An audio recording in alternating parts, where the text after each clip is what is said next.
Um, in the beginning, it would have been Taekwondo, as I grew up in Lufkin, East Texas, and that's all they had was JD Offord's Taekwondo Academy, and I did that for like 4 years. It was like from when I started at 6. But then I guess my background would be considered when I joined the Marine Corps.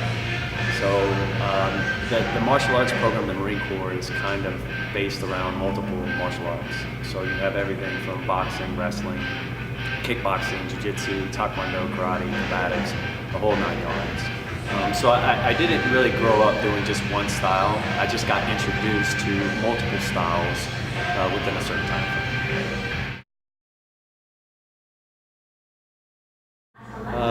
At around, let's see, 4 years, I got selected to work at a martial arts schoolhouse in Camp Pendleton. Stayed there for about a year and then transferred over to Quantico, Virginia, where I trained and worked at the headquarters of the Marine Corps martial arts program for my remaining of 6 years. So I did 10 years of service, 1 combat tour, and then spent the rest at a train-the-trainer school for martial arts.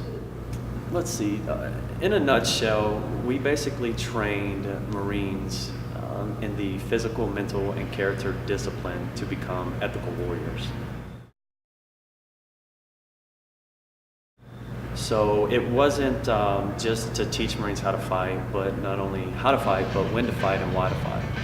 But we trained them in every aspect of fitness imaginable.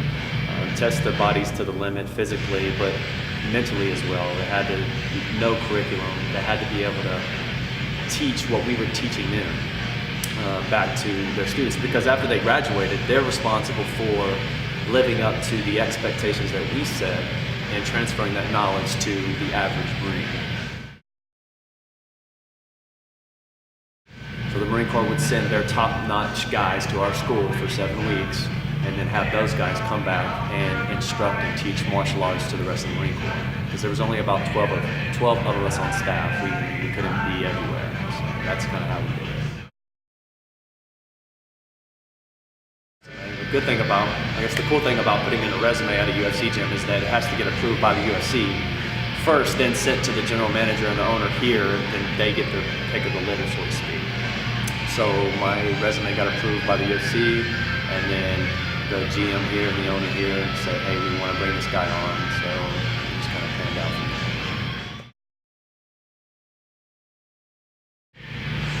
there. The group of guys that I was surrounded with for the past 6 years in the Marine Corps were really high-level skilled guys, came from all backgrounds of the Marine Corps. And you got to understand, to work at the Mace, it's kind of a big deal, because you're that fine line between other units in the Marine Corps not wanting to let go of their best guy to send to a schoolhouse to train.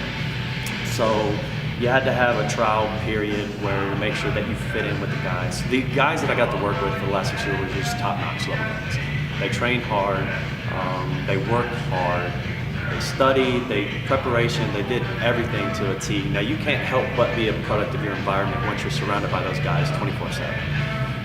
So that has helped me so much, because I get to see not only different types of people and the way they do things, from the way they fight to the way they teach to the way they inspire people, their studying habits, their diets, I mean everything. I've kind of took a little bit from everybody and molded that into the way that I've taught, have been teaching for almost 7 years now. So it's a collaboration of all those guys.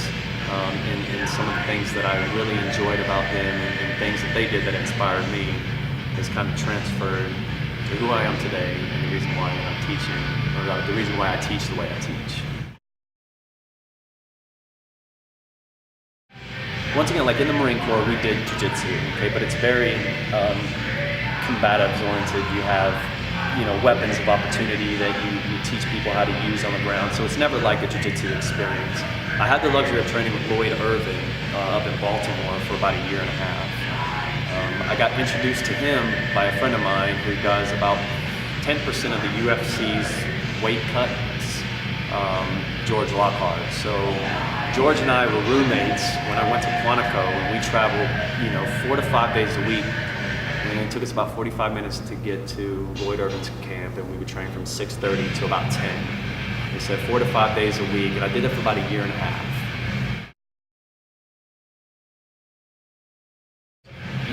Now I see it working at the gym. There are certain people here at the gym, especially in kids, that I see have so much potential and the parents have no idea, right? So those kids, I'm like, oh, I'll basically give you a free membership if you let this kid stay in this gym forever, because I know where he'll be at one day. I think that's what Lloyd did to us. He saw potential. We did a lot of tournaments, a lot of jiu-jitsu tournaments, won a lot. Lloyd's camp is huge on their trophy winners just because of the level of instruction. So, a year and a half of training that day in and day out after work, and then 7 a.m. to 4 during work, still doing the same thing, just a different style. People say, how long have you been training? I said, well, about 6 years. But in a nutshell, that's 6 years every day. And so, no, I don't have 20 or 30 years of experience, but I could probably say I've trained every day except for Sundays for the past 6 years. The thing about fighting is, fighting in itself, getting in the ring, getting in the cage, is what some people would say is easy. Okay?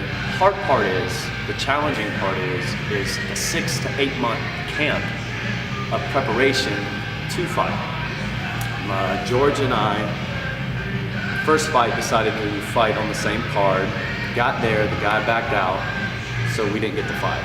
Second time, now remember, that's a 6-month training camp to not fight. Did it again for about 6 months. George ended up not fighting, didn't get to fight again. So that's 12 months of training that I experienced where there was no, in my opinion at the time, there was no reward. Okay? I know now of the award of how much I've gained in experience and knowledge, but at the time I was like, man, I just trained for 6 months and nothing. I trained for 6 months again, nothing. So it was a little bit disheartening, discouraging. So the aspirations of fighting, yeah, they're still there. But once again, people ask me, have you ever fought before? And I'm like, no, I fought every day against top-level Marines, three times a year for 7 weeks. And that's what we did. We didn't go in the cage. We had weapons. We had, we're not fighting on the nice little map. We're in the tree line with roots and trees and everything. And so yeah, aspiration for fighting still there. Hopefully one day I'll go through another training camp and do that again. But we'll see.